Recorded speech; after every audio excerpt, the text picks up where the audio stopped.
I have come to a conclusion of how wishful thinking can bring forth disappointment. When making these Transformers movies, you can't really expect every single thing to go how you want it to go. Because if you do, you will be setting yourself up for that disappointment.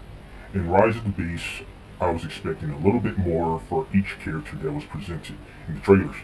One issue, two issues, three issues. Eraser did not transform. You did not see her in her robot form. This is a slight disappointment. Cheetor nor Rhinox had characters. Cheetor had a few lines, Rhinox had none. At least they transformed, but we couldn't really get to see how they would be like. And I kind of had a suspicion about that. What does this tell me? Well, this tells me that not to expect a lot from Paramount's Transformers, especially their movies. Here's the great sour truth about having these Transformers characters, and it's their very presence. And Hasbro's main gig is to present these characters as advertisements for their toys. It's in that same boat all the way back in 1984. 1986 with the movie, how they just killed off the old roster of characters, replacing them with a new roster of characters. But the great issue that Hasbro seemed to have is just forgetting that people like these characters. So having these characters just to be there, added with the expensive process of bringing these characters to life with CGI, the result will be bittersweet. With not having all of the characters have their moment of glory. That answered the question of why would you go with all these characters and not develop all of their characteristics. They're meant to be there to showcase a toy later on, just like Jolt from Revenge of the Fallen. He's there, so now we can make a toy of him. That's it. But the difference between Jolt and somebody like Cheetor or Rhinox is that Cheetor and Rhinox had pre-existing character depictions back in Beast Wars. People knew those characters.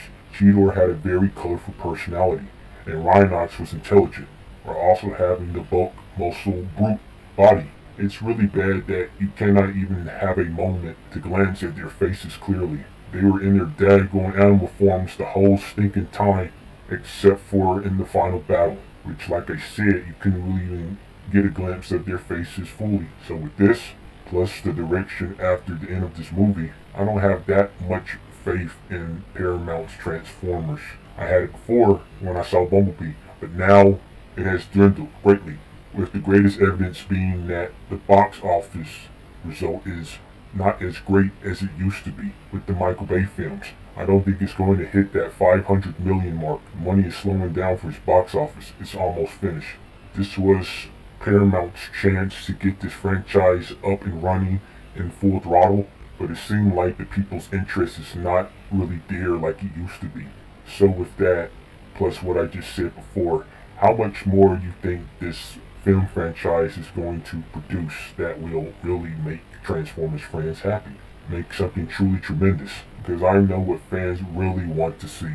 A humanless Transformers film on Cybertron, and I don't think we're going to get that. That would be nice for the end game for this trilogy to have all the Transformers on Cybertron fighting Unicron, and I think that would be the dream Transformers movie, but I know that Paramount might not have it in them to really dedicate that money and time to making something like that, because it is evident with this movie. It does similar things like the others. You have to save Earth again. It would be nice that the Autobots actually found a way to go back into space and have a voyage home.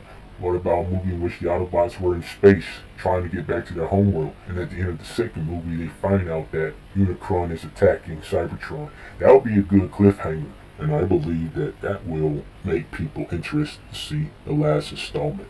But it is up to Paramount, and for how I see it is going, I don't think we will ever really get that movie. This is Lights 126 saying till all of one.